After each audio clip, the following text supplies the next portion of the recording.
के पश्चात मंच पे कोई नहीं आएंगे। बोले श्याम रामचंद्र भगवान की श्री हनुमान जी महाराज की श्री शंकर भगवान की श्री दुर्गा मैया की श्री यज्ञनारायण भगवान की अकारण करुणा वर्णालय भक्तवांछा कल्पतरु भगवान श्री राम प्रभु कथा के अनंत श्रोता श्री हनुमंत लाल जी महाराज यज्ञनारायण भगवान विराजमान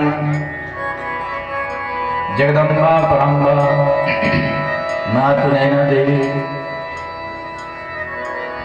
यज्ञाचार्य पूज्य पाठक जी महाराज सभी पूज्य विप्रचरण सभी पूज्य संत भगवान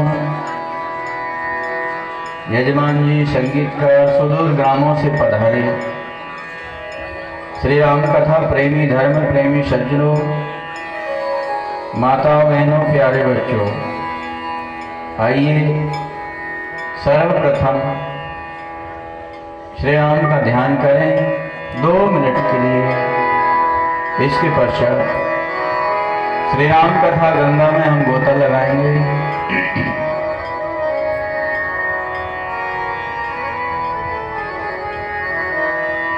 श्री राम जय जय राम श्री रामचंद्र के पाल भज मन करण राम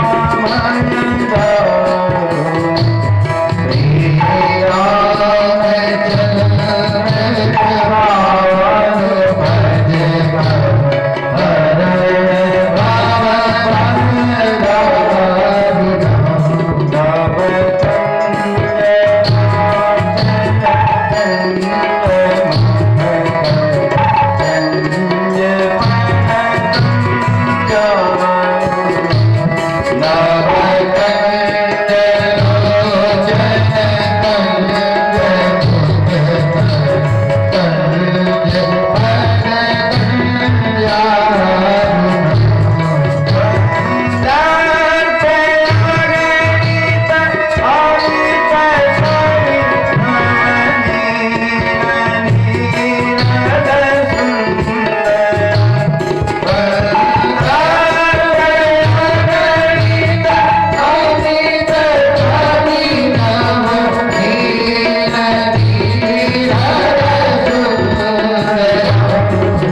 श्री राम कथा में मन लगाएं। कथा बहुत छूट गई है, इसीलिए हम लोग कथा को जल्दी जल्दी ले चलेंगे।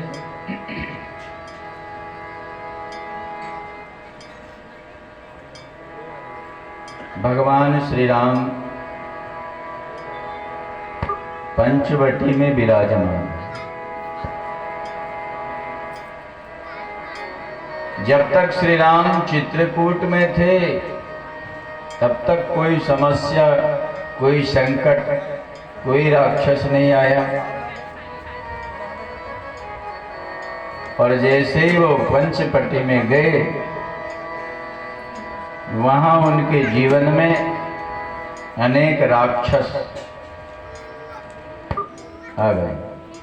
खरदूषण, शूर्पणखा। ये पंचवटी क्या है? ये हमारा शरीर पंच तत्वों से बना हुआ है। आकाश, वायु, जल, अग्नि, पृथ्वी। ये पंच तत्वों से बना शरीर ही पंचवटी है। और यहीं पर सारे राक्षसों का आक्रमण होता है। सारे राक्षस मतलब विकार। ये शत्रु सबसे बड़े शत्रु हैं हमारे पास में ही रहने वाले काम, क्रोध, मद, लोभ आदि विकार। यही पंचवटी में भगवान श्री राम के जीवन में राक्षसों का आक्रमण है। एक दिन रावण की बहन शूर्पणखा वह पंचवटी आई और श्री राम को, लक्ष्मण को देख करके मोहित हो गई। सुंदर रूप को देख करके मोह जाना स्त्री का स्वभाव है। सुंदर रूप को देख करके पुरुष का मोह जाना ये स्वाभाविक स्वभाव है। पुरुष के लिए स्त्री माया है और स्त्री के लिए पुरुष माया है। श्री राम को देख करके मोहित हो गई, अच्छी बात है। पर उसने जो प्रस्ताव रखा वह बड़ा अजीब रखा। श्री राम से कहा कि देखो,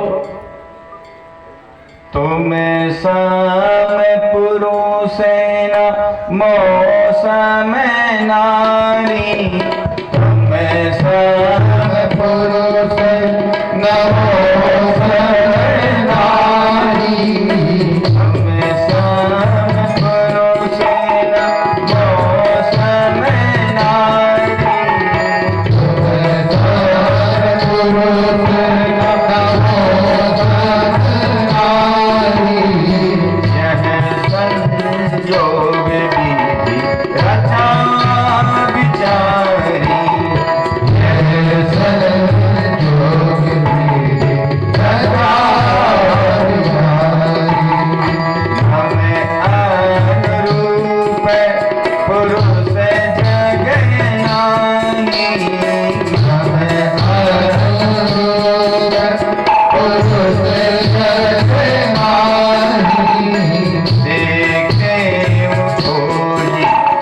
लोक की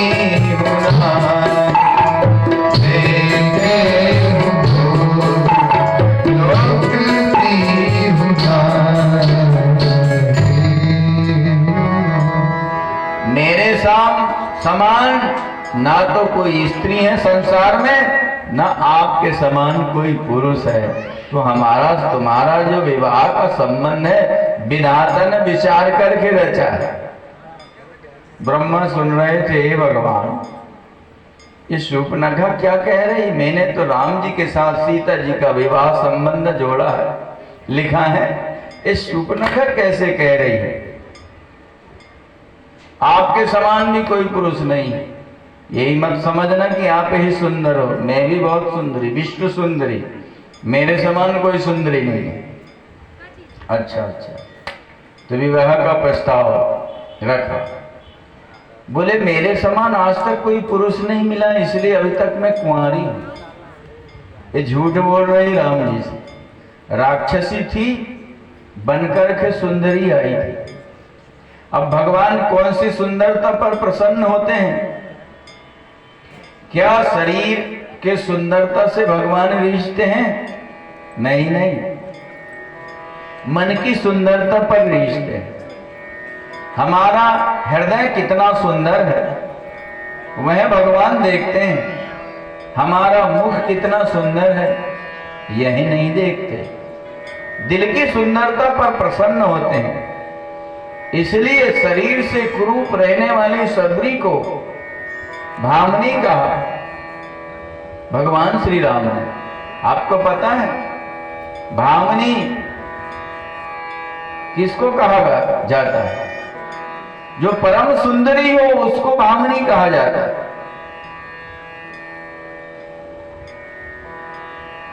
सीता कई सुधि भामनी, जानो कहू करिवर गामनी। अब बताइए, सबरी के लिए गजगामनी भामनी शब्द का प्रयोग किया श्री राम ने,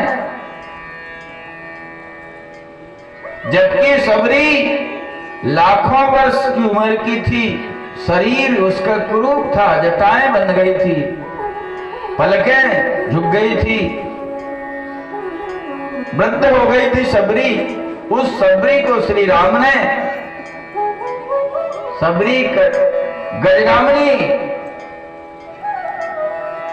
भामनी कहा। क्यों?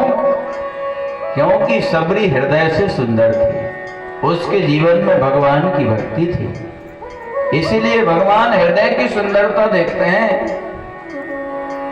हमारे चाम की सुंदरता नहीं देखते। इसलिए हम हृदय से सुंदर बने, मन से सुंदर बने, मन में गुणों को धारण करें। मन कब सुंदर होगा? हमारा हृदय कब सुंदर होगा? जब हमारे हृदय में सद्गुण उत्पन्न होंगे तब। क्षमाशीलता, दया, परोपकारता, ये सब सद्गुण आएंगे, सेवा परायणता आदि आदि गुण आएंगे, तब हमारा हृदय सुंदर है। और इन्हीं गुणों से भगवान प्रसन्न होते, भक्ति से प्रसन्न होते। इसलिए तो सुंदर होने पर भी भगवान श्री राम ने शूर्पणखा को स्वीकार नहीं किया। इधर देखिए, कृष्ण अवतार में कुब्जा 3 जगह से टेढ़ी थी वह, और श्री कृष्ण ने उसको पटरानी बना दी। कुब्जा को स्वीकार कर लिया, पर शूर्पणखा को स्वीकार नहीं किया। क्यों?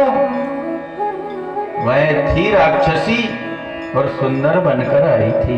कपट भगवान को प्रिय नहीं। भगवान कहते हैं निर्मल मन जन सो मोहि पावा, मोहि कपट छल छिद्र न भावा। जिसका मन निर्मल होगा वही मुझे पाएगा। मुझे छल अच्छा नहीं लगता, कपट प्रिय नहीं है मुझे। राम जी ने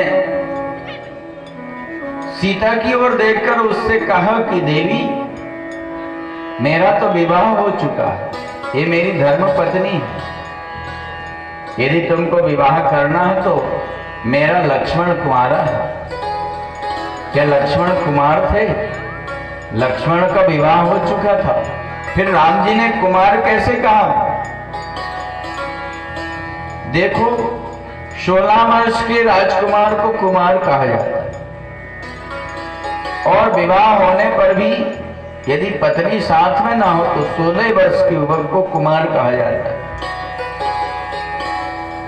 संस्कृत के अनुसार कुत्सितम मारम यस्मात् स कुमारः, जिससे कामदेव की सुंदरता भी तुच्छ पड़ जाए ऐसे सुंदर हैं श्री लक्ष्मण जी महाराज, इसलिए उनको कुमार कहा है।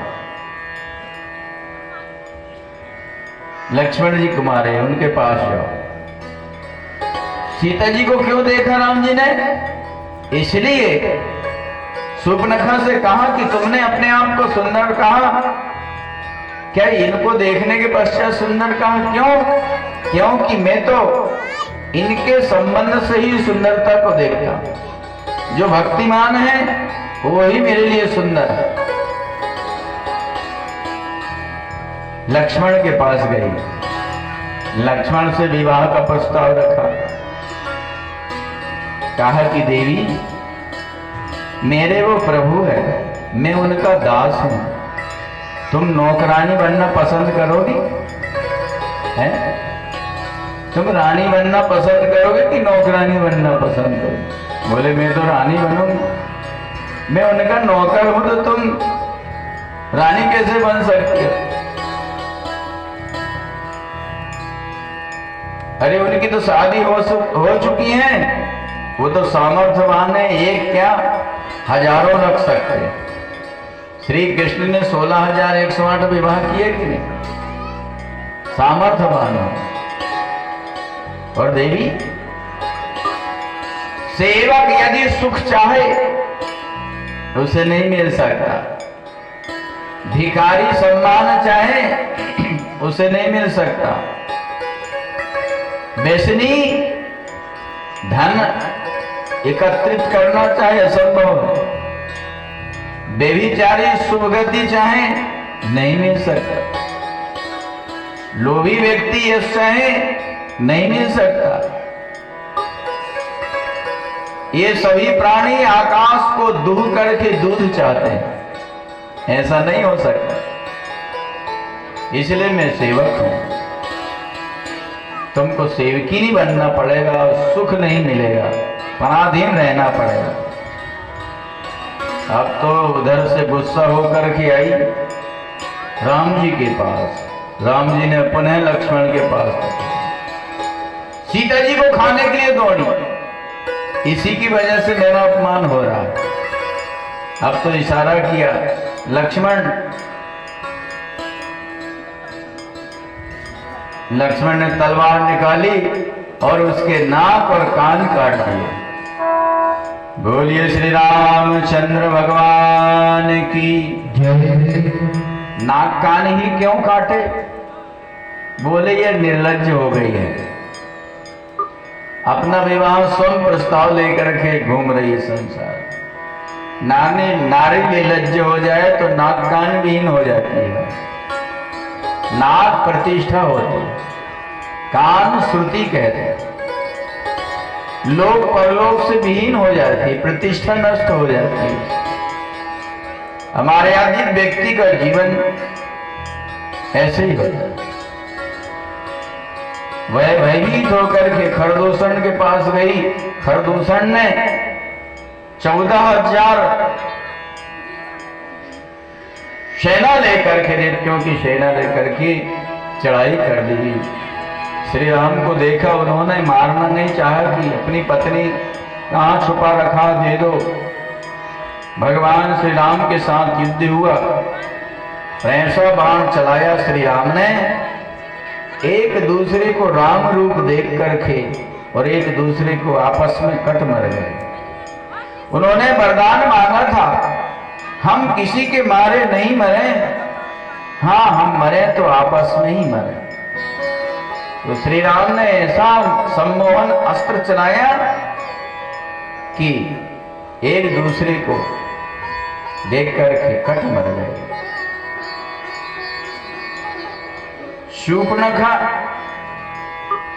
शूर्पणखा का मतलब क्या हो? जिसके नख सूप के समान हो वही तो शूर्पणखा। बोल रहा दे रहा, जिसके नख बड़े बड़े लंबे हो। पहले तो एक शूर्पणखा थी, कलयुग में बहुत शूर्पणखा है। इतने लंबे लंबे नाखून, नाखून ज्यादा नहीं बढ़ाना चाहिए, उससे अशुद्धि होती है, अमंगल होता है। शौक बना लिया नाखून बढ़ाना, नाखून ज्यादा मत बढ़ाओ, नाखूनों को काटते रहना चाहिए, उसमें अशुद्धियां भर जाती, भोजन आदि में फिर अशुद्धि हो जाती।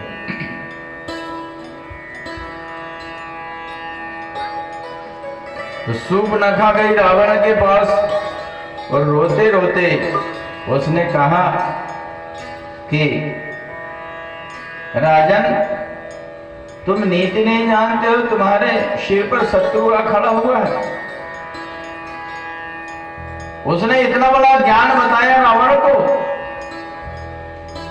राजे नीति बिनु धन बिनु धर्मा, राजे नीति बिनु धन बिनु धर्मा, राजे नीति बिनु धन बिनु धर्मा, राजे नीति बिनु धन बिनु धर्मा, हरि ही समर्पे बिनु सत्कर्मा, हरि ही समर्पे बिनु सत्कर्मा,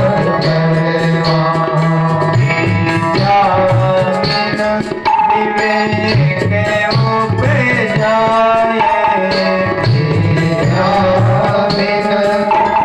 विवेक उपजाए, पाल पढ़े ये और पाए, पाल पढ़े ये और पाए। रावण से सूर्पनखा ने कहा, नीति के बिना राज्य नहीं चलता। जिस राजा के पास नीति नहीं है उसका राज्य अस्थिर हो जाता, स्थिर नहीं रहता। बिना धन के धर्म नहीं हो सकता। आप यज्ञ कराएंगे तो धन की जरूरत पड़ेगी। प्रत्येक धर्म का कार्य जो है बिना धन के नहीं होता। यदि आप पुण्य कर्म कर रहे हैं, उन कर्मों का फल हरि को समर्पित नहीं कर रहे हैं तो वो कर्म व्यर्थ है। यति कुसंग में पड़ जाए तो नष्ट हो जाता है, राजा कुमंत्र में पड़ जाए तो राजा नष्ट हो जाता है, अभिमान से ज्ञान नष्ट हो जाता है, और पान करने से लज्जा नष्ट हो जाती है। मदिरा आदि पान करने से लज्जा नष्ट हो जाती। जो मदिरा पान करेगा उसका कोई सम्मान नहीं करेगा। बोल राधे राधे, उसकी लाज चली जाती। एक आदमी शराब पिया, नाली पर पड़ा था। एक कुतिया आई, उसके मुंह में अपनी पूंछ घुमाने लगी। उसको लग रहा था नशे में कि मैं अपने घर में बिस्तर में सो रहा हूं और ये मेरी पत्नी है। उसकी पूंछ को पत्नी की चोटी समझ रहा था। उसने कहा डालने, हर रोज तो 2 चोटी डालती थी, आज एक ही चोटी कैसे डाली?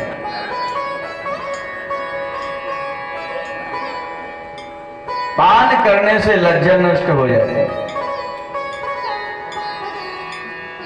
प्रणय के बिना प्रीति नष्ट हो जाती है। प्रणय के बिना प्रीति नष्ट हो जाती है, और मद करने से गुणी व्यक्ति नष्ट हो जाता है। ऐसा मैंने सुना है। रोग को छोटा नहीं समझना चाहिए, शत्रु को छोटा नहीं समझना चाहिए, सर्प को छोटा नहीं समझना चाहिए, अग्नि को छोटा नहीं समझना चाहिए। एक तिली सारे गांव को भस्म कर देते। छोटा सा रोग जड़ पकड़ ले आपके शरीर में तो पूरे शरीर को नष्ट कर देगा। ऐसे ही सर्प छोटा सा जहर डाल दे तो पूरा शरीर नष्ट हो जाता है। कितनी अच्छी नीति कही। खरदूषण तो मेरे समान बलवान थे, उनको बिना भगवान के कौन मार सकता है? यदि ईश्वर ने अवतार लिया तो उनसे शत्रुता करके मरूंगा। यह तामस देह, इससे भजन नहीं हो सकता। मारीच के पास गया, यदि मानव है तो उसकी स्त्री को हरण कर लूंगा।